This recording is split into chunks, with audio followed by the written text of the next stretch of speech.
ಸಾವಿನ ತೆರೆಯಲ್ಲಿ ಕಳೆದು ಹೋಗಲಾರರು. ನನ್ನ ಮಡದಿ ಜಗತ್ತಿನಲ್ಲಿರುವ ಎಲ್ಲದಕ್ಕಿಂತ ದೊಡ್ಡ ತತ್ವ.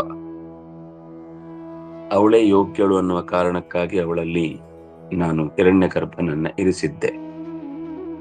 ಈ ಹಿರಣ್ಯಗರ್ಭನೇ ಸರ್ವ ಜೀವರಾಶಿಗಳ ಹುಟ್ಟಿಗೆ ಮೂಲ ಕಾರಣನಾಗಿದ್ದಾನೆ ಅನ್ನುವ ಇಷ್ಟು ಸಾಲುಗಳಿಗೆ ಸಂಬಂಧಪಟ್ಟಂತೆ ಕೆಲವು ಶ್ರುತಿಗಳಲ್ಲಿ ಬಂದಂತಹ ನನ್ನ ಹೆಂಡತಿ ಅಂದಾಗ ಶ್ರೀ ಭೂದುರ್ಗಾ ಅಂದ್ರೆ ಯಾರು, ಅವರು ಎಲ್ಲೆಲ್ಲಿ ನೆಲೆಸಿದ್ದಾರೆ, ಪಾರ್ವತಿ ಮತ್ತು ಸರಸ್ವತಿಯರಿಗೆ ಸಂಬಂಧಪಟ್ಟ ವಿಶೇಷತೆಗಳನ್ನು ಕೂಡ ನಮಗೆ ತಿಳಿಸಿದ್ರು. ಇಲ್ಲಿ ಮಮ ಯೋನಿಹಿ ಅಂದ್ರೆ ಹೆಂಡತಿ ಅಂತ ಅರ್ಥ ಹೊರತು ತಾಯಿ ಅನ್ನೋ ಅರ್ಥದಲ್ಲಿ ಹೇಳಲಿಲ್ಲ. ಸಾಮವೇದದ ಶಾರ್ಕರಾಕ್ಷ ಶ್ರುತಿಯಲ್ಲೂ ಕೂಡ ಈ ಮಾತನ್ನು ನಿರೂಪಣೆ ಮಾಡಿದ್ದಾರೆ. ವಿಷ್ಣೋಹ ಯೋನಿಹಿ ಅಂದ್ರೆ ಲಕ್ಷ್ಮಿಯನ್ನ ಹೇಳಿದ್ದಾರೆ. ನಮಗೆ ಯೋನಿ ಅಂದ್ರೆ ಸಾಮಾನ್ಯ ಲೋಕದಲ್ಲಿ ಕಾರಣ ಅನ್ನುವ ಅರ್ಥದಲ್ಲಿ ಬಳಕೆ ಇರುವುದರಿಂದ ಅದು ಒಂದು ಅರ್ಥ ಇದೆ. ಆದ್ರೆ ಇಲ್ಲಿ ಮಮ ಯೋನಿಹಿ ಅನ್ನುವ ಶಬ್ದವನ್ನು ಬಳಸಿದಾಗ ಗರ್ಭ ಸಂಧಾರಣಾರ್ಥ ಮಹಾಮಾಯ ಸರ್ವ ದುಃಖೈರ್ವಿಹೀನ ಅನ್ನುವ ಈ ಮಂತ್ರದಲ್ಲಿ ಲಕ್ಷ್ಮಿಗೆ ಆ ಶಬ್ದವನ್ನ ಬಳಸಿದ್ದಾರೆ. ಆದ್ರಿಂದ ಕಾರಣ ಅಂತಿಟ್ಟುಕೊಂಡು ಅರ್ಥಾತ್ ತಾಯಿ ಅಂತ ಅರ್ಥ ಮಾಡುದು. ಆದ್ರೆ ಇಲ್ಲಿ ಅರ್ಥಾತ್ ಹೇಳಿದ್ದಲ್ಲ, ನೇರವಾಗಿ ನನ್ನ ಹೆಂಡತಿ ಅಂತ ಹೇಳಿರುವುದಾದ್ರಿಂದ, ಮತ್ತೆ ಕಥೆಯಲ್ಲಿ ಎಲ್ಲ ಕಡೆಯಲ್ಲೂ ಕೂಡ ಲಕ್ಷ್ಮೀ ಗರ್ಭನಾಗಿ ಬಂದಿದ್ದಾನೆ ಅಂತ ಅನ್ನುವ ಮಾತಿರುವುದರಿಂದ ಅದನ್ನೇ ಪ್ರಧಾನವಾಗಿ ಇಲ್ಲೂ ಕೂಡ ನಾವು ಸ್ವೀಕಾರ ಮಾಡಬೇಕು. ಇನ್ನು ಸೀತಾಜನಿತ ದುಃಖದ ಮಾತು ಬಂತು. ಮೂಲ ರೂಪಗಳಲ್ಲಿ ಎಂದೂ ಕೂಡ ಅವರು ದುಃಖ ಪಡುವವರಲ್ಲ. ಅದನ್ನ ಸೌಕರಾಯನ ಶ್ರುತಿಯಲ್ಲಿ ಹೇಳುತ್ತಾ, ಭೂಮಿ ಅಂದ್ರೆ ಯಾರು, ನಮಗೆ ಭೂ ಅಂದಾಗ ನೆನಪಾಗಿದ್ದು ಈಗ ಹೇಳಿದಂತೆ ಶ್ರೀ ಭೂದುರ್ಗಾ ಅಂತ, ಅದು ಲಕ್ಷ್ಮಿಯ ರೂಪ. ಆದ್ರೆ ನಾವು ಭೂಮಿಯ ಅಭಿಮಾನಿನಿಯಾಗಿ ಭೂದೇವಿ ಗೋವಿನ ರೂಪದಲ್ಲಿ ಹೋಗಿ ಕಣ್ಣೀರಿಟ್ಲು ಅಂತ ನಾವು ನೋಡುತ್ತೇವೆ. ಅಲ್ಲಿ ಯಾರನ್ನೇ ಹೇಳಿದ್ದು, ಅನ್ಯ ಭೂಮಿ ಭೂಮಿ ಭೂರಿಯಂ ಯಸ್ಯ ಛಾಯಾ ತಸ್ಯ ಛಾಯಾ ಭೂತಾವಮಾಸಾಹಿ ಭೂತೈಕಯೋನಿಃ ಭೂತ ಅವಮಾಸಾ ಭೂತೈಕಯೋನಿಃ ಅನ್ಯ ಭೂಮಿ ಭೂಹು ಇಯಂ. ಭೂಮಿ ಅನ್ನುವುದು ಅನ್ಯ, ತಸ್ಯ ಛಾಯಾ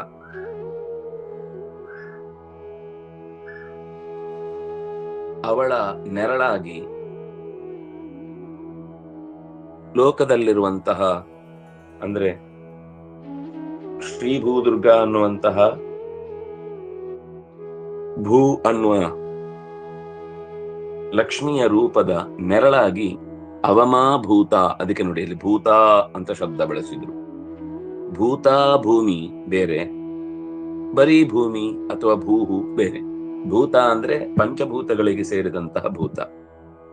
ಭೂತೈಕ ಯೋನಿ ಸಾಹಿ ಭೂತೈಕ ಯೋನಿ, ಅವಳು ಲೋಕದಲ್ಲಿರುವಂತಹ ಧರಾದೇವಿ ಅಂತ ನಾವು ಶಬ್ದದಿಂದ ಕರೀಬಹುದು. ಲಕ್ಷ್ಮೀದೇವಿ ಭೂತಾತ್ಮ ಅಲ್ಲ, ಅವಳು ಅಂದ್ರೆ ಭೂತ ಅಭಿಮಾನಿನಿ ಅಲ್ಲ. ಲಕ್ಷ್ಮಿಯಲ್ಲಿ ಆ ಭೂತಾಭಿಮಾನಿನಿಯನ್ನ ನಿಯಂತ್ರಿಸುವುದಕ್ಕಾಗಿ ಲಕ್ಷ್ಮಿಯು ಭೂಮಿಯಲ್ಲಿ ಲಕ್ಷ್ಮಿಯು ನೆಲೆಸಿದ್ದಾಳೆ. ಅದನ್ನ ನಾವು ಅರ್ಥ ಮಾಡಿಕೊಳ್ಬೇಕಾದದ್ದೇನು ಅಂದ್ರೆ, ಪ್ರಾರ್ಥನೆ ಮಾಡ್ಲಿಕ್ಕೆ ಹೋಗುವಾಗ ಭೂ ಅಂತ ಬಂದದ್ದು ಭೂಮಿ.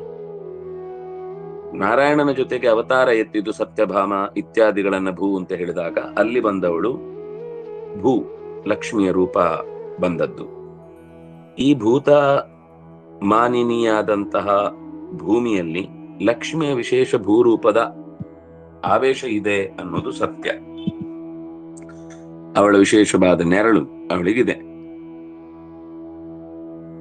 ಅವಾಪ ಸ್ವೇಚ್ಛಯಾ ದಾಸ್ಯಂ ಜಗತಾಂ ಪ್ರಪಿತಾಮಹಿ ಇತಿ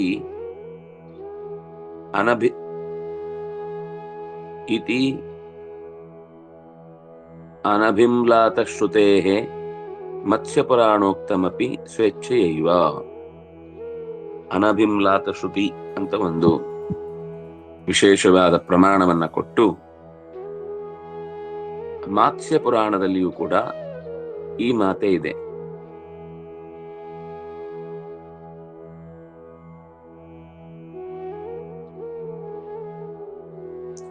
ಮಹದ್ ಬ್ರಹ್ಮ ಶಬ್ದವಾಚ್ಯ ಅಪಿ ಪ್ರಕೃತಿರೇವ.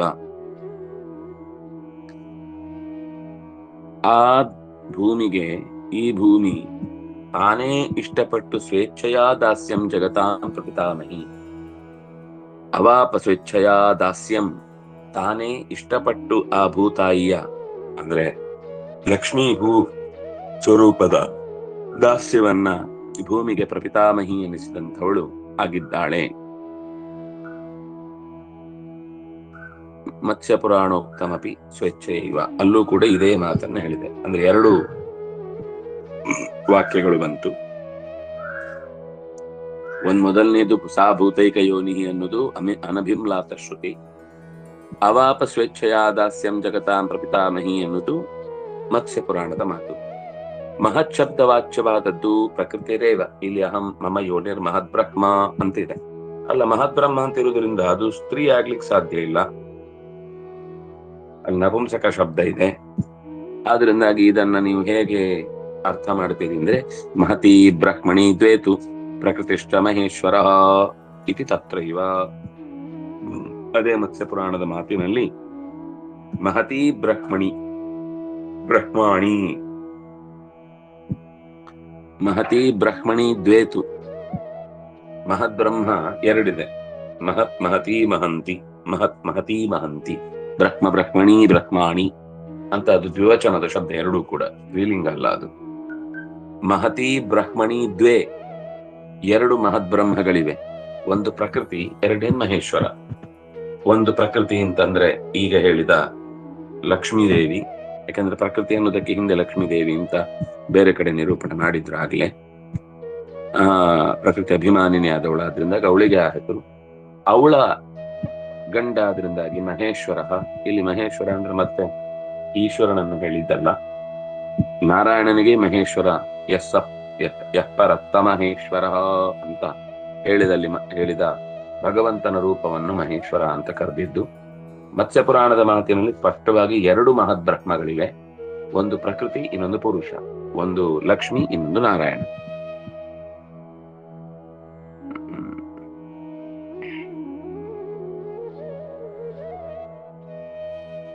ಆ ಪುಟದ ಕೆಳಭಾಗದಲ್ಲಿ ಒಂದು ಲೈನ್ ಇದೆ, ತಾತ್ಪರ್ಯ. ಕ್ಷೇತ್ರ ಕ್ಷೇತ್ರಜ್ಞ ಸಂಯೋಗ ಸ್ಪಷ್ಟೀಕರಣ ಪೂರ್ವಕಂ ತ್ರೈಗುಣ್ಯಂ ವಿವಿಚ್ಯ ದರ್ಶಯತಿ. ಕ್ಷೇತ್ರ ಕ್ಷೇತ್ರಜ್ಞ ಸಂಯೋಗ. ಕ್ಷೇತ್ರ ಅಂದ್ರೆ ಪಂಚಭೂತಗಳಿಂದಾದ ಈ ಬ್ರಹ್ಮಾಂಡ, ಕ್ಷೇತ್ರಜ್ಞ ಅಂದ್ರೆ ಪರಮಾತ್ಮ. ಇವೆರಡರ ಸಂಯೋಗ ಸ್ಪಷ್ಟೀಕರಣ ಪೂರ್ವಕಂ, ಇವೆರಡು ಹೇಗೆ ಒಂದರೊಳಗೆ ಒಂದು ಬೆರೆತು ನಿಂತಿದೆ ಅನ್ನುವುದನ್ನ, ಮತ್ತು ತ್ರೈಗುಣ್ಯಂ ವಿವಿಚ್ಯ ದರ್ಶಯತಿ. ಒಟ್ಟು ಈ ಅಧ್ಯಾಯದ ಸಾರ ಏನು ಅಂತ ಹೇಳಿದ್ರು. ಒಂದು, ಪರಮಾತ್ಮನಿಗೂ ಪ್ರಕೃತಿಗೂ ಜೀವಕ್ಕೂ ಇರುವ ಸಂಬಂಧವನ್ನ ಹೇಗೆ ತಿಳಿಬೇಕು ಅನ್ನೋದರ ಸ್ಪಷ್ಟತೆ ಇಲ್ಲಿ ಗೊತ್ತಾಗತ್ತೆ. ಎರಡನೇದು, ಈ ರೀತಿ ಒಂದು ಬೆರಕೆ, ಈ ರೀತಿ ಒಂದು ಒಂದಕ್ಕೊಂದು ಸಂಬಂಧ ಕಲ್ಪಿಸುವುದಕ್ಕೆ ಕಾರಣವಾದದ್ದು ತ್ರೈಗುಣ್ಯ, ಅಂದ್ರೆ ಸತ್ವರಜಸ್ಸು ತಮಸ್ಸು. ಈ ಸತ್ವರಜಸ್ ತಮಸ್ಸುಗಳ ವಿವೇಚನೆಯನ್ನು ಕೂಡ ಈ ಅಧ್ಯಾಯ ಮಾಡುತ್ತೆ. ಇದು ಒಟ್ಟು ಇಡೀ ಅಧ್ಯಾಯದ ಸಾರ. ಪ್ರಕೃತಿ ಮತ್ತು ಪರಮಾತ್ಮ ಜೀವಗಳ ಸಂಬಂಧ ಮತ್ತು ಈ ಸಂಬಂಧವನ್ನು ಕಲ್ಪಿಸುವಲ್ಲಿ ಕಾರಣೀಭೂತವಾದಂತಹ ತ್ರಿಗುಣಗಳ ಪ್ರಭಾವ. ಭಗವಂತನಿಗೆ ಈ ಸತ್ವರಜಸ್ತಮಸ್ಸಿನ ಪ್ರಭಾವ ಇಲ್ಲದೆ ಇದ್ರೂ ಕೂಡ ಜೀವನಿಗೆ ಪರಮಾತ್ಮನ ಅಥವಾ ಈ ಪ್ರಕೃತಿಯ ಸಂಬಂಧ ಆಗುವುದಕ್ಕೆ ಕಾರಣವಾಗುವುದಕ್ಕೆ ಈ ಗುಣಗಳು ಹಿಂದಿನಿಂದ ನಿಂತಿವೆ ಅನ್ನೋದನ್ನ ತಿಳಿಸ್ತಾರೆ. ಇನ್ನು ಶಬ್ದ ನಿರ್ಣಯದಲ್ಲಿ ಒಂದು ಮಾತು, ಯೋನಿರ್ ಭಾರ್ಯ ತಥಾ ಸ್ಥಾನಂ ಯೋನಿ ಕಾರಣಮೇವ ಚ. ಇದು ಶಬ್ದ ನಿರ್ಣಯದಲ್ಲಿ ಬಂದ ಮಾತು. ಯೋನಿ ಅನ್ನುವ ಶಬ್ದಕ್ಕೆ ಭಾರ್ಯ, ಹೆಂಡತಿ ಅಂತಾನೆ ಅರ್ಥ ಇದೆ. ತಥಾ ಸ್ಥಾನಂ, ಒಂದು ನೆಲೆ. ಅವನಿಗೆ ಅದು ಯೋನಿ ಆಯ್ತು ಅಂದ್ರೆ ನೆಲೆಯಾಯಿತು ಅಂತ ಅರ್ಥ. ಇನ್ನು ಕಾರಣಂ, ಅದು ಅವನನ್ನ ಹುಟ್ಟಿಸ್ಲಿಕ್ಕೆ ಅಥವಾ ಅವನ, ಈಗ ಮಣ್ಣು ಅನ್ನೋದು ಮಡಿಕೆಗೆ ಕಾರಣ ಅಂತ ಹೇಳುವಾಗ ಅಲ್ಲಿಯೂ ಈ ಶಬ್ದವನ್ನು ಬಳಸ್ಬೋದು. ಹಾಗಾಗಿ ಇಲ್ಲಿ ಯಾಕೆ ಬಹುಶಃ ಈ ಮಾತು ಬಂತು ಅಂದ್ರೆ, ಭಾಷ್ಯದಲ್ಲಿ ಏನ್ ಮಾಡಿದ್ರು, ವಿವರಣೆ ಕೊಟ್ಟರು. ತಾತ್ಪರ್ಯದಲ್ಲಿ ಒಟ್ಟು ಅದರ ಸಾರ ಏನು ಅಂತ ಹೇಳಿದ್ರು ಒಂದು ಲೈನ್ ಅಲ್ಲಿ ಹಿಂದೆ, ಕ್ಷೇತ್ರಜ್ಞ ಇತ್ಯಾದಿ ಶಬ್ದವಾಕ್ಯಗಳಿಂದ. ಆದ್ರೂ ಕೆಲವೊಂದ್ ಸರ್ತಿ ಆ ಡೌಟ್ ಉಳಿದಾಗ ಆಚಾರ್ಯರು ತಾತ್ಪರ್ಯದಲ್ಲಿ ನೇರವಾಗಿ ಬಂದ ವಿಷಯವನ್ನ ನಿರೂಪಣೆ ಮಾಡ್ತಾರೆ. ಅತ್ರ ಯೋನಿಹಿ ಭಾರ್ಯ ತಸ್ಮಿನ್ ಗರ್ಭಂ ದಧಾಮ್ಯಹಂ ಇತಿ ವಾಕ್ಯಶೇಷಾತ್. ತಾತ್ಪರ್ಯ ಕರೆಕ್ಟ್ ಮಾಡಿಬಿಟ್ರು. ತಸ್ಮಿನ್ ಗರ್ಭಂ ದಧಾಮಿ ಅಂತ ಹೇಳುವಾಗ ಅಲ್ಲಿ ಕಾರಣೀಭೂತಳಾದಂತಹ ತಾಯಿಯನ್ನ ಇಟ್ಟುಕೊಂಡು ಹೇಳಲಿಕ್ಕಾಗುದಿಲ್ಲ. ಮಮ ಯೋನಿಹಿ ಅಂತ ಹೇಳಿದ್ದಾನೆ, ನನ್ನ ಹೆಂಡತಿ ಅಲ್ಲಿ ಗರ್ಭ ಇಡುತ್ತೇನೆ ಅಂತ. ಇದು ಲೋಕದಲ್ಲಿ ಸಾಮಾನ್ಯ, ಯಾರೋ ಒಬ್ಬ ಮೂರ್ಖ ತಾಯಿ ಅಂತ ಅರ್ಥ ಬರೆದು ಬಿಟ್ಟಿದ್ದಾನೆ, ಅಥವಾ ತಮಾಷೆ ಮಾಡಿ ಆಕ್ಷೇಪ ಮಾಡಿದ್ದಾನೆ. ಅದಕ್ಕೆ ಆಚಾರ್ಯರು ಹೌದು, ಕಾರಣ ಅನ್ನುವ ಅರ್ಥಾನುಸಂಧಾನ ಇಟ್ಟುಕೊಂಡಾಗ ಅದರ ನೇರವಾಗಿ ತಾಯಿ ಅನ್ನುವ ಅರ್ಥ ಇಲ್ವೇ ಇಲ್ಲ. ಆದ್ರೆ ಕೆಲವೊಂದ್ ಸರ್ತಿ ಮೂಲಕ್ಕೆ ಹೋಗಿ ಆ ಮೂಲ ಯಾವುದು ಅಂದ್ರೆ ತಾಯಿ ಅಂತ ಇಟ್ಟುಕೊಂಡ್ರೆ ಇಲ್ಲಿ ವಾಕ್ಯಶೇಷದಲ್ಲಿರುವ, ಮುಂದಿನ ವಾಕ್ಯದಲ್ಲಿರುವ ಸಾಲಿಗೆ ಅದು ವಿರುದ್ಧವಾದ ಅರ್ಥ ಆಗುತ್ತೆ. ಹಾಗಾಗಿ ಅಂತಹ ತಪ್ಪು ಚಿಂತನೆಗಳನ್ನ ನಾವು ನಡೆಸುವುದರಲ್ಲಿ ಯಾವುದೇ ಹೆಗ್ಗಳಿಕೆ ಇಲ್ಲ, ಒಂದಿಷ್ಟು ದಡ್ಡತನ ಪ್ರದರ್ಶನ ಆಗುತ್ತೆ. ಅದಾಗಬಾರದು ಅನ್ನೋದಕ್ಕೋಸ್ಕರ ಆಚಾರ್ಯರು ತಾತ್ಪರ್ಯದಲ್ಲಿ ಅದರ ವಿಶೇಷತೆಯನ್ನು ಬಿಡಿಸಿ ಹೇಳಿದರು. ಮತ್ತೆ ನಾವು ಮೂಲ ಶ್ಲೋಕಕ್ಕೆ ಹೋಗೋಣ. ಇಲ್ಲಿ ತಾತ್ಪರ್ಯ ಮುಗಿಯಿತು, ಇನ್ನೊಂದು 15 ಶ್ಲೋಕ ತನಕ ಇಲ್ಲಿ ತಾತ್ಪರ್ಯ ಇಲ್ಲ.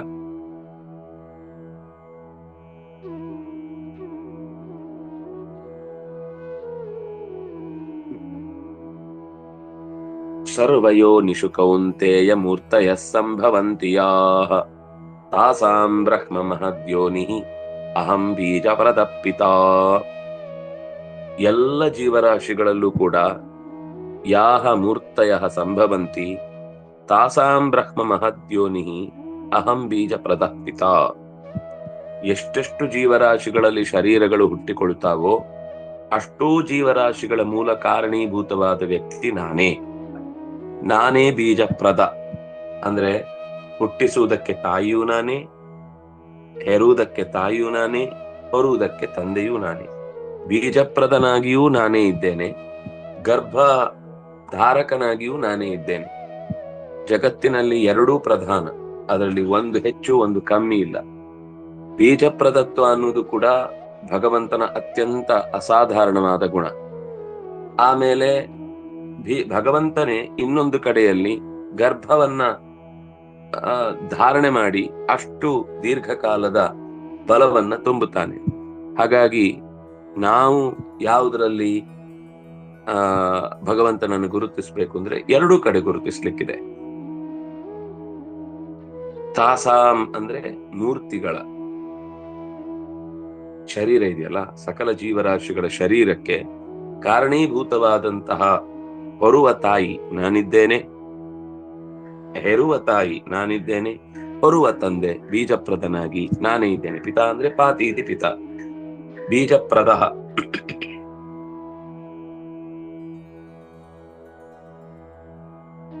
ನಾರಾಯಣ.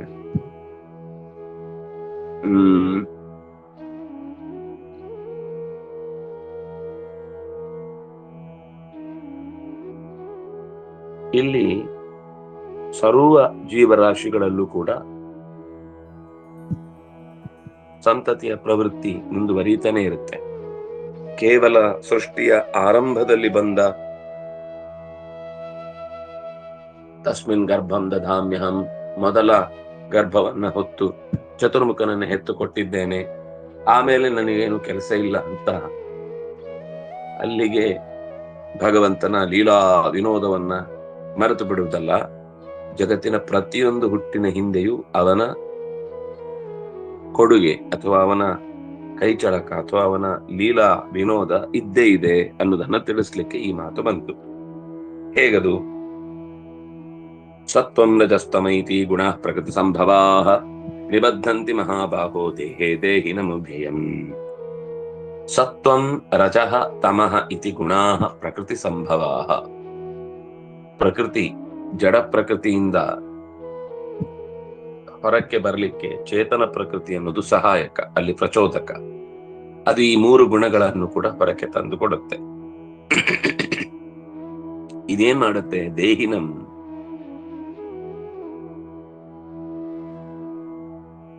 ಅವ್ಯಯಂ ನಿಬದ್ಧಂತಿ. ಮಹಾಬಾಹೋ, ಎಲೈ ಅರ್ಜುನನೇ, ನೀಳವಾದ ತೋಳುಳ್ಳವನೇ, ಅಂದ್ರೆ ಬಿಡಿಸ್ಕೊಳ್ಳಿಕ್ಕೆ ನಮ್ಮ ಹತ್ರ ಎಷ್ಟು ಶಕ್ತಿ ಇದೆ ಅಂತ ಅನ್ಕೊಂಡ್ರು ಕೂಡ ಈ ಮಾಯೆ ಸತ್ವರಜಸ್ತಮಸ್ಸು ಅನ್ನುವ ಬಲೆಯಲ್ಲಿ ನಮಗೆ 2 ತೋಳಿದ್ರೆ ಅದು 3 ಹಗ್ಗವಾಗಿ ದೇಹಿನಂ ನಿಬದ್ಧಂತಿ. ನೋಡಿ ಆ ಶಬ್ದ, ನಿಬದ್ಧಂತಿ, ನ ಕೇವಲಂ ಬದ್ಧಂತಿ, ನಿತರಾಂ, ನಿಶ್ಚಯವಾಗಿ ಬಂಧನ ಮಾಡುತ್ತೆ. ನೀವು ಎಷ್ಟು ಹಾರಾಡಿದ್ರು, ಎಷ್ಟು ಕೂಗಾಡಿದ್ರು ನಮ್ಮ ಬುದ್ಧಿಯನ್ನ ಚೆನ್ನಾಗಿ ಆಟ ಆಡಿಸುತ್ತೆ. ನಾವೇನ್ ಅನ್ಕೊಂಡಿದೀವಿ? ನಮ್ಮ ಬುದ್ಧಿಯಿಂದ ಈ ಜಗತ್ತನ್ನ ಅಳೆದು ಅದರ ಬಗ್ಗೆ ಥೀಸಿಸ್ ಬರೆದು ವ್ಯಾಖ್ಯಾನ ಬರೆದು ಜಗತ್ತನ್ನ ಅಳಿತಾ ಇದ್ದೇವೆ ಅಂತ ನಾವ್ ಅನ್ಕೊಂಡಿರ್ತೇವೆ. ಆದ್ರೆ ಅದು ನಗ್ತಾ ಇರುತ್ತೆ. ನಿಮ್ಮನ್ನ ಆಟ ಆಡಿಸ್ತಾ ಇರೋದು ನಾನು. ಭಗವಂತನ ಪ್ರಜ್ಞೆ ಬಂದು ಅವನಿಂದ ಅನುಗ್ರಹೀತರಾದ್ರೆ ಮಾತ್ರ ಈ ತಪ್ಪು ತಿಳುವಳಿಕೆಯಿಂದ ಆಚೆಗೆ ಬರ್ಲಿಕ್ಕೆ ಸಾಧ್ಯ. ಇಲ್ಲ ಅಂದ್ರೆ ನಾವೇ ನಮ್ಮದೇ ಕಾಲ್ಪನಿಕ ಪ್ರಪಂಚದಲ್ಲಿ ಅಥವಾ ಕಂಡ ಸಂಗತಿಗಳಲ್ಲೇ ಒದ್ದಾಡಿ ನಿಜವಾದ ಸತ್ಯವನ್ನ ಕಳ್ಕೊಂಡು ದೇಹಿ ಅಂದ್ರೆ ಜೀವ, ದೇಹಿನಂ ಜೀವನನ್ನು ಈ ದೇಹದಲ್ಲಿ ಮತ್ತೆ ಮತ್ತೆ ಸಿಲುಕಿಸುವುದಕ್ಕೆ ಬೇಕಾಗುವ ತಪ್ಪು ಕಲ್ಪನೆಗಳಲ್ಲಿ, ಅಸಂಗತವಾದ ಅಜ್ಞಾನದ ಕೊಳೆಯಲ್ಲಿ ನಾವು ಕೊಳೆತು ಹೋಗುವ ಸಂದರ್ಭ ಜಾಸ್ತಿ. ಹಾಗಾಗಿ ಅವ್ಯಯಂ ನಿಬದ್ಧಂತಿ ಅಂತನೂ ಇಟ್ಕೊಳ್ಬಹುದು, ತಪ್ಪದೆ ಸಿಕ್ಕಾಕೊಳ್ತೀವಿ ಅಂತ. ವಸ್ತುತಃ ಅವ್ಯಯಂ ಅನ್ನೋದು ಜೀವಕ್ಕೆ ಇಟ್ಟುಕೊಂಡಾಗ ಅದು ಇನ್ನೂ ಚಂದ. ವಸ್ತುತಃ ಅದು ನಾಶ ಆಗ್ಲಿಕ್ಕಿರುವಂತದ್ದಲ್ಲ. ಅವ್ಯಯಂ ದೇಹಿನಂ, ಎಲ್ಲಿಯೂ ಯಾರ ಬಳಿಯೂ ನಾಶವಾಗದ, ಬದಲಾಗದ ಅಥವಾ ಹೆಚ್ಚು ಕಮ್ಮಿಯಾಗದ ಜೀವನನ್ನು ಕೂಡ ಈ ಕರ್ಮ ಅಥವಾ ಈ ಸತ್ವರಜ ಸಮಸ್ಯೆ ಅನ್ನೋ ಗುಣಗಳು ಬಂಧಿಸಿ ಕಟ್ಟಿ ಹಾಕಿ ಬಿಡುತ್ತೆ. ಬಹಳ ಕಷ್ಟ. ಬಂಧ ಪ್ರಕಾರಂ ದರ್ಶಯತಿ ಸಾಧನಾನುಷ್ಠಾಯ ಸತ್ವಮಿತ್ಯಾದಿನ. ಸಾಧನ ಅನುಷ್ಠಾನಾಯ, ನಮಗೆ ಎಚ್ಚರ ಇರಬೇಕು ಯಾವಾಗ್ಲೂ. ನಾವು ಬದ್ಧರು, ನಾವು ಸರ್ವ ಸ್ವತಂತ್ರರಲ್ಲ. ಒಂದು ಬಂಧನ ಅಂದ್ರೆ ನಾನು ಹೇಳ್ತಾ ಇರೋದು ಕೈಕಾಲು ಹೀಗೆ ಕಟ್ಟಿ ಹಾಕಿ ಕೂಡಿಸಿದ್ದಾರೆ ಅಂತಲ್ಲ. ನಮ್ಮ ಬುದ್ಧಿಯನ್ನು ಬಂಧಿಸಿಟ್ಟಿದೆ ಯಾವುದೋ ಕೆಲವು ದುಷ್ಟ ಶಕ್ತಿಗಳು. ನಾವು ಅದರಿಂದ ಆಚೆಗೆ ಬರದೇ ಇದ್ರೆ ನಾವೇ ನಮಗೆ ಶತ್ರುಗಳಾಗ್ತೇವೆ, ನಮ್ಮವರೇ ನಮಗೆ ದುಷ್ಟರಾಗಿ ಕಾಣ್ತಾರೆ, ನಮ್ಮನ್ನೇ ನಾವು ಕೇಡಿಗರನ್ನ ಕಣ್ಕೋತೇವೆ, ನಮ್ಗೆಂದು ಉದ್ಧಾರ ಇಲ್ಲ ಅಂತ ನಾವೇ ಡಿಪ್ರೆಷನ್ಗೆ ಒಳಗಾಗ್ತೇವೆ. ಇದು ಬಹಳ, ಅದಕ್ಕೆ ಸಾಧನಾನುಷ್ಠಾಯ ಅನ್ನೋ ಶಬ್ದವನ್ನು ಒತ್ತಿ ಕೊಟ್ಟು ಹೇಳಿದ್ರು. ಯಾವುದೇ ಒಂದು ಕಾರ್ಯಭಾರವನ್ನು ನಡೆಸುವಾಗ ಅದರ ಹಿನ್ನೆಲೆಯಲ್ಲಿ ನಮಗೆ ಅನೇಕ ಅಪಾಯಗಳು ಉಂಟಾಗುವ ಸಂದರ್ಭಗಳಿರ್ತವೆ. ಅದಕ್ಕೆ ಅವರು ಸೂಚನೆ ಕೊಟ್ಟು ಇಂತಹ ಅಪಾಯಗಳಿಂದ ಪಾರಾಗುವುದಕ್ಕೆ ಬೇಕಿರುವಂತದ್ದು ನಮಗೆ ಸೂಕ್ಷ್ಮವಾದ ಕೆಲವು ಎಚ್ಚರಿಕೆಗಳು. ಅದನ್ನೇ ಈ ಸಾಧನಾನುಷ್ಠಾನಾಯ ಅನ್ನುವ ಶಬ್ದದಿಂದ ಹೇಳ್ತಾ, ನಾವೆಲ್ಲರೂ ಕೂಡ ಪ್ರಕೃತಿಯಿಂದ ಬಂಧನಕ್ಕೆ ಒಳಗಾದವರು. ಅವ್ಯಯರಾಗಿದ್ರೂ ಕೂಡ, ಭಾರಿ ಜಾಣರಾಗಿದ್ರು, ಭಾರಿ ಬುದ್ಧಿವಂತರಾಗಿದ್ರು, ನಾವೇನು ನಮಗೇನೆ ಇಷ್ಟು ವಿಷಯ ನನಗೆ ಗೊತ್ತಿತ್ತು ಅಂತಾನೆ ಗೊತ್ತಿರ್ಲಿಲ್ಲ ಅಂತ ನಮ್ಮ ಬಗ್ಗೆನೆ ಹೆಮ್ಮೆ ಪಡುವಂತದ್ದಾದ್ರೂ ಕೂಡ ಅದೂ ಕೂಡ ಒಂದು ಬಲೆ. ನಾನು ಇಷ್ಟು ತಿಳ್ಕೊಂಡಿದ್ದೇನೆ ಅನ್ನುವ ಬಲೆಯಲ್ಲಿ ಸಿಕ್ಕಿಸಿ ಏನೂ ತಿಳಿಯದಂತೆ ಮಾಡಿ ಕತ್ತಲೆಯ ಕೋಣೆಗೆ ದಬ್ಬತ್ತೆ. ಅದಾಗದ ಹಾಗೆ ಪ್ರತಿ ಸರ್ತಿ ಮತ್ತೆ ಮತ್ತೆ ಎಚ್ಚರಿಕೆ ಮಾಡಿಕೊಳ್ಬೇಕು. ಇಲ್ಲ, ಇದೆಲ್ಲೋ ನಮ್ಮನ್ನ ದಾರಿ ತಪ್ಪಿಸುವ ಸಾಧ್ಯತೆ ಇದೆ, ಇದಕ್ಕೆ ಸರಿಯಾದ ಮಾರ್ಗವನ್ನ ಕಂಡುಕೊಳ್ಬೇಕು. ದೈವವೇ ಎಂದು ನನ್ನನ್ನು ಬಿಟ್ಟು ದೂರ ಇದ್ದು ನಾನೇ ನನಗೆ ಪರಕೀಯನಾಗುವಂತೆ ಮಾಡಬೇಡ ಅಂತ ಅವ್ಯಯನಾಗಿಯೂ ನಿಬದ್ಧಂತೆ. ಆ ಶಬ್ದಗಳು ಒಂದೊಂದು ಕೂಡ ಎಷ್ಟು ಅದ್ಭುತವಾದ ಸೂಚನೆಗಳನ್ನ ಕೊಡ್ತಾವೆ ಅಂದ್ರೆ, ಅವ್ಯಯಂ ನಿಬದ್ಧಂತಿ ಅಂತ. ಅದು ನಿಬದ್ಧಂತಿ. ಮತ್ತೆ ಎಲ್ಲಿ ದೇಹೆ ಇನ್ನೆಲ್ಲೋ ಕೊಂಡು ಹೋಗಿ ಅವನನ್ನ ಗೂಡಲ್ಲಿ ಹಾಕಲ್ಲ, ಅಥವಾ ಯಾರೋ ಒಬ್ಬ ಪಂಜರದಲ್ಲಿಡಲ್ಲ, ನಮ್ಮನ್ನೇ ನಾವೇ ಬಂಧಿಸಿಕೊಳ್ಳುವ ಹಾಗೆ ಮಾಡುತ್ತೆ. ಇದು ಮಾಯೆಯ ಶಕ್ತಿ, ಇದು ಪ್ರಕೃತಿಯ ಗುಟ್ಟು, ಇದು ಸತ್ವರಜ ತಮಸ್ಸು ಅನ್ನುವ ಹಗ್ಗಗಳ ಗುಟ್ಟು. ಇದು ಹೇಗ್ ಕಟ್ಟುತ್ತೆ ಅಂದ್ರೆ, ನಮಗೆ ನಾವು ಕುತ್ತಿಗೆ ಕಟ್ಟಿಕೊಂಡು ನಾನು ಸ್ವತಂತ್ರನಾಗಿದ್ದೇನೆ, ನನ್ನ ಬುದ್ಧಿಯನ್ನ ನಾನು ಎಲ್ಲೂ ಓಡಿಸಲ್ಲ, ಓಡಿದ್ರೆ ಹೀಗೆ ಓಡಬೇಕು ಅಂತ ನಾವೇ ಅದಕ್ಕೊಂದು ಲಗಾಮು ಹಾಕಿ ಅದರ ಮೂಲಕವಾಗಿ ಅದಕ್ಕೆ ಇನ್ನು ನಮ್ಮನ್ನ ಕಟ್ಟಿ ಹಾಕ್ಲಿಕ್ಕೆ ಬೇಕಾದಷ್ಟು ರೀತಿಯ ಹೊರಗಿನ ದಾರಿಗಳಿವೆ, ಜಾಹೀರಾತುಗಳಿವೆ. ಇವತ್ತು ಜಾಹೀರಾತು ಅನ್ನೋದು ಅದು ಹಗ್ಗಗಳೇ, ನಮಗೆ ಗೊತ್ತಾಗ್ತಾ ಇಲ್ಲ. ನಾನು ಉಪನಿಷತ್ತು ಹೇಳುವ ಹಾಗೆ ನಮ್ಮ ಹೆಸರೇ ನಮಗೆ ಹಗ್ಗ. ಫಸ್ಟ್ ಯಾರಾದ್ರೂ ಹೆಸರು ಕೇಳಿದ ತಕ್ಷಣ ಅವರು ಹಗ್ಗದಲ್ಲಿ ಹೀಗೆ ಎಳೆದ ಹಾಗೆ ನಾವು ತಿರುಗಿ ಬಿಡ್ತೇವೆ, ಅದು ಮೊದಲ ಹಗ್ಗ. ಆಮೇಲೆ ಆ ಹೆಸರಿನಿಂದ ಆ ಪ್ರತಿಷ್ಠೆ ಅಂತ ಏನೇನಿರುತ್ತೆ ಅದು ಮುಂದಿನ ಎರಡನೆಯ ಹಗ್ಗ. ಅದಾದ್ಮೇಲೆ ಅದ್ ನಾನ್ ಮಾಡ್ಲಿಲ್ಲ ಅಂತ ಯಾರಾದ್ರೂ ನನ್ನನ್ನ ಆಕ್ಷೇಪಿಸಿದರೆ ಬರುವಂತಹ ಮತ್ತಿನ ಭಾವಗಳೇನಿವೆ ಅದು ಮತ್ತೆ ಮೂರನೆಯ ಹಗ್ಗ. ಹೀಗೆ ನೂರಾರು ಹಗ್ಗಗಳಿವೆ. ಅದರಲ್ಲಿ ಸಾತ್ವಿಕ ರಾಜಸ ತಾಮಸ ಅನ್ನುವ ಗುಣಗಳಿಂದ ಕಟ್ಟಲ್ಪಟ್ಟಂತ ಅನೇಕ ರೀತಿಯ ಭಾವನೆಗಳೇನಿದೆ ಅದೆಲ್ಲವೂ ಹಗ್ಗಗಳಾಗಿ ಕಾಡುತ್ತೆ. ಇದಿಷ್ಟು ನಮ್ಮೊಳಗೆ ನಮಗೆ ಹಗ್ಗವಾದ್ರೆ, ಹೊರಗಿನಿಂದ ಈ ಹಗ್ಗಗಳನ್ನ ಸ್ಟ್ರಾಂಗ್ ಮಾಡುವಂತ ಒಂದಿಷ್ಟು ಹಗ್ಗಗಳಿವೆ.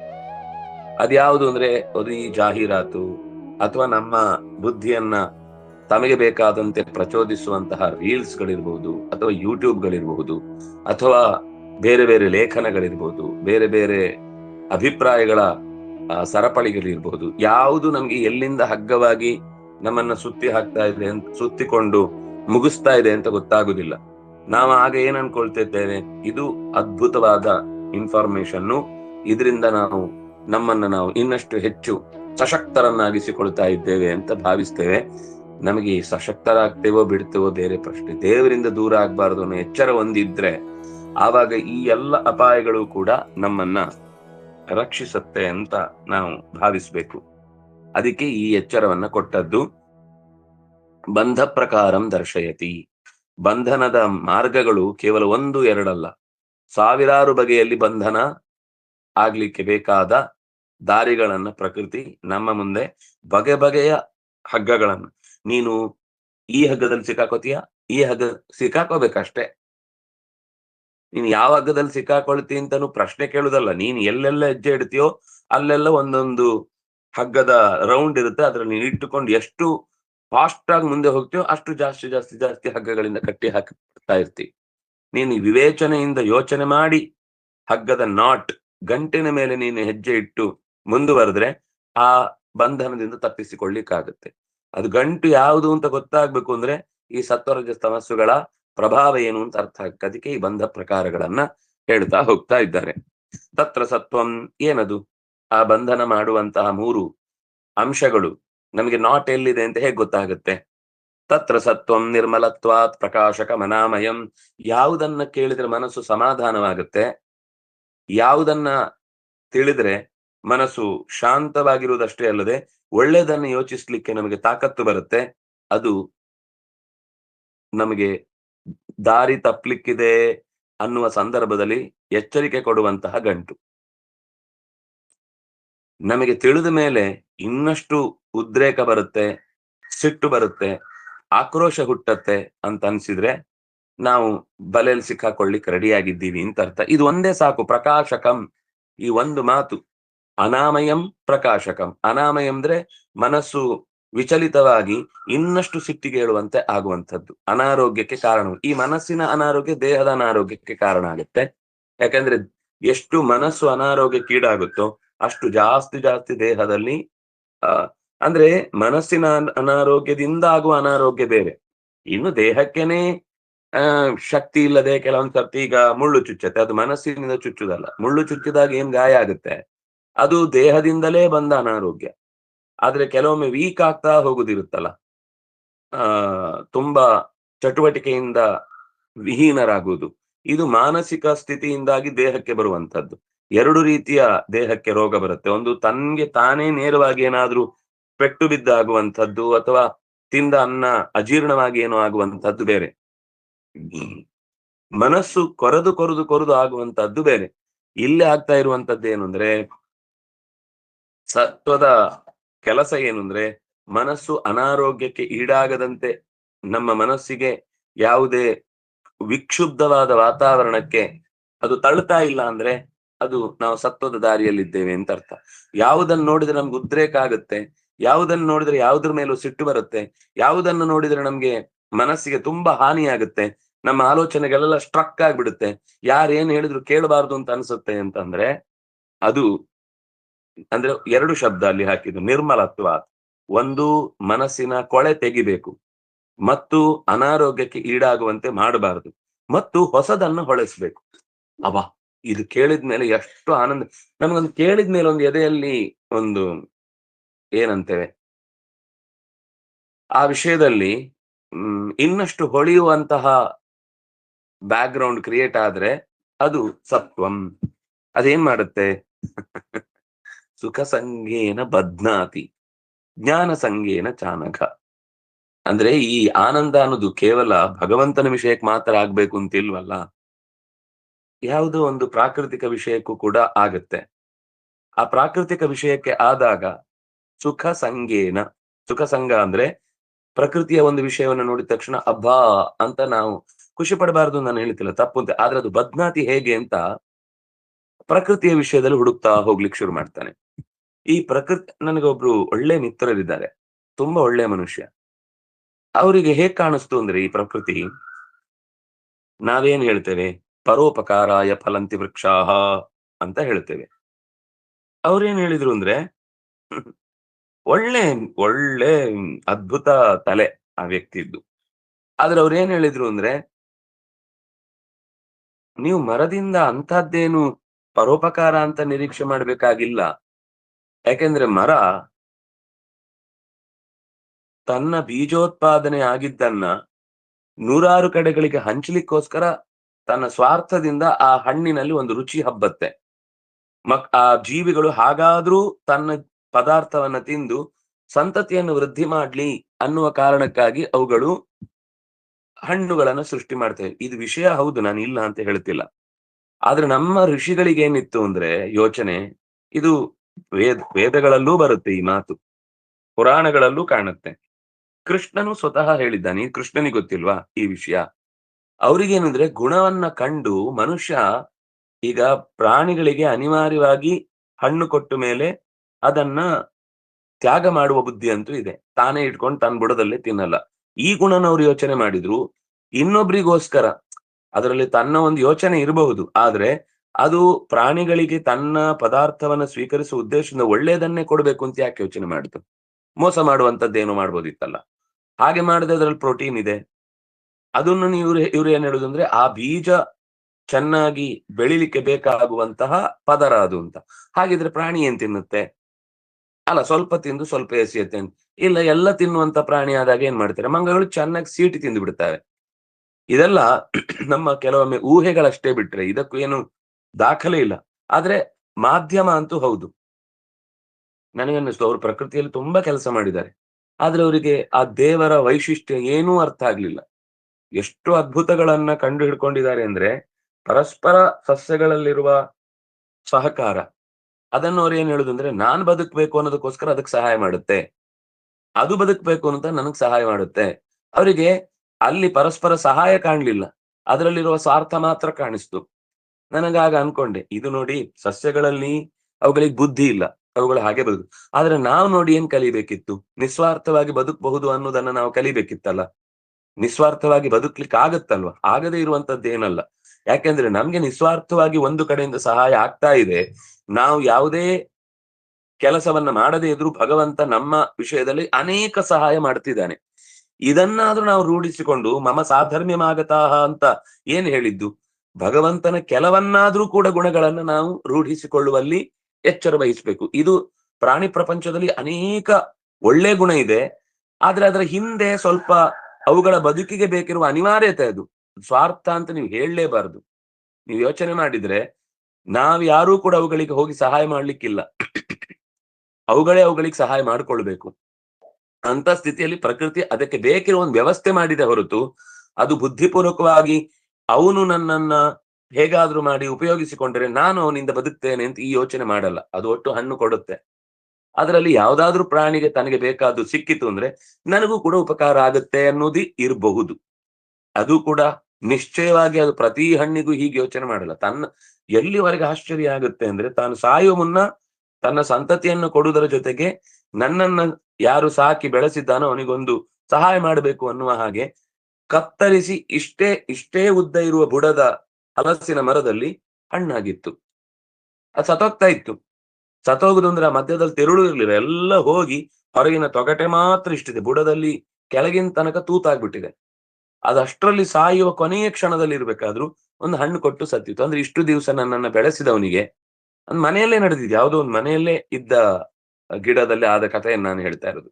ಅಂದ್ರೆ ಅದನ್ನು ನೀವು ತನ್ನ ಜೀವ ಉಳಿಸ್ಕೊಳ್ಳಿಕ್ಕೆ ಅಥವಾ ತನ್ನ ಸಂತತಿ ಉಳಿಸ್ಕೊಳ್ಳಿಕ್ಕೆ ಮಾಡಿತು ಅಂತ ಬೇಕಾದ್ರೂ ವ್ಯಾಖ್ಯಾನ ಮಾಡುದು. ಆದ್ರೆ ಅದರ ಜೊತೆಗೆ ಅದರಲ್ಲಿ ಹಣ್ಣಿನಲ್ಲಿರುವ ಸ್ವಾದ ಇತ್ಯಾದಿಗಳನ್ನೆಲ್ಲ ಸೃಷ್ಟಿ ಮಾಡಿದ್ಮೇಲೆ ಅದು ಯಾವುದೋ ಒಂದು ಪ್ರಾಣಿಗೆ ಹೊಟ್ಟೆಗೆ ಆಹಾರ ಇದರಿಂದ ನನ್ನ ಹೊಟ್ಟೆ ತುಂಬಿತು ಒಂದು ಪುಣ್ಯ ಅಂತೂ ಅದಕ್ಕೆ ಬರುತ್ತಲ್ವಾ. ಅಂತ ಪುಣ್ಯ ಸಂಪಾದನೆ ಮಾಡಿ ನಿಸ್ವಾರ್ಥವಾಗಿ ಮಾಡಿದ್ರೆ ಮನುಷ್ಯ ಆಗ್ತಾನೆ, ಸ್ವಾರ್ಥದಿಂದ ಮಾಡಿದ್ರೆ ಗಿಡ ಆಗ್ತಾನೆ. ನಾವು ಆ ಗಿಡದಂತೆ ಯೋಚಿಸಿದ್ರೆ ಮುಂದೆ ಗಿಡವೇ ಆಗ್ತೇವೆ. ನಾವು ಮನುಷ್ಯನಂತೆ ಯೋಚಿಸಿದ್ರೆ ಮುಂದೆ ಮನುಷ್ಯ ಆಗಿ ಇದರಿಂದ ತಪ್ಪಿಸಿಕೊಳ್ಳುವ ದಾರಿಯನ್ನ ಪಡ್ಕೊಳ್ತೇವೆ ಅನ್ನುವ ಹಿನ್ನೆಲೆಯಲ್ಲಿ ಪ್ರಕಾಶಕಂ ಅಂದ್ರೆ ಹೊಸ್ತು ಹೊಳಿಬೇಕು, ಹೆಚ್ಚಿನದ್ದು ಹೊಳಿಬೇಕು, ಬೆಳವಣಿಗೆಗೆ ಬೇಕಾದ್ದು ಹೊಳಿಬೇಕು. ಅದು ಬಿಟ್ಟು ನಮಗೆ ಹೊಳೆಯುವುದು ಅಲ್ಲೂ ಕೂಡ ಸ್ವಾರ್ಥವೇ ಆಗಿಬಿಟ್ರೆ ಅವುಗಳಲ್ಲಿ ಸ್ವಾರ್ಥ ಇದೆ ಅಂದ್ರೆ ನೀವು ಗಿಡದಿಂದ ಏನು ಕಲಿಯಲ್ಲ. ನಮ್ಮ ಅವಧೂತ ಏನು ಹೇಳಿದ್ದು ಭಾಗವತದಲ್ಲಿ, ನನಗೆ ಸೂರ್ಯನನ್ನ ಕಂಡು ಹೀಗೆ ಕಾಣಿಸ್ತು, ಚಂದ್ರನನ್ನ ಹೀಗೆ ನೋಡಿದೆ, ನಾನು ನಕ್ಷತ್ರಗಳಿಂದ ಇದನ್ನು ಕಲಿತೆ, ಒಬ್ಬ ಬಾಣದವನಿಂದ ಹೀಗೆ ಕಲಿತೆ ಅಂತ ನಾವು ಹೇಳ್ತಾ ಇದ್ದೇವೆ ಅಂದ್ರೆ ಆ ಬಾಣದವನಿಗೆ ಏಕಾಗ್ರತೆ ಇಟ್ಕೊಂಡು ಮಾಡುದು ಇದು ಯಾರಿಗೋ ಪಾಠ ಆಗತ್ತೆ ಅಂತ ಗೊತ್ತೇ ಇಲ್ಲ. ಅವಧೂತ ಅದನ್ನು ಕಲಿತ ಗುಣವನ್ನ ಕಲಿಯುವುದು ನಮ್ಮ ಬೆಳವಣಿಗೆಗೆ ಕಾರಣವಾಗುವಂತ ಪ್ರಕಾಶಕಂ, ಅದು ಸತ್ವ, ಆದ್ರೂ ಅದು ಬದ್ನಾತಿ. ಮತ್ತು ಕೆಲವು ಸಂಗತಿಗಳು ಇದರ ಮುಂದಿನ ಸಾಲಿನಲ್ಲಿ ಬರುತ್ತೆ. ನಾಳೆ ಮತ್ತೆ ಅದರ ಚಿಂತನೆ ನಡೆಸೋಣ ಅಂತ ಹೇಳ್ತಾ, ಕಾಯೇನ ವಾಚ ಮನಸ ಇಂದ್ರಿಯರ್ವಾ ಬುದ್ಧ್ಯ ಆತ್ಮನಾವ ಅನುಸೃತ ಸ್ವಭಾವ ಕರೋಮಿ ಯತ್ ಸಕಲಂ ಪರಸ್ಮೈ ನಾರಾಯಣಾಯಿತಿ ಸಮರ್ಪ್ಯಾಮಿ. ಶ್ರೀಕೃಷ್ಣಾರ್ಪಣಮಸ್ತು.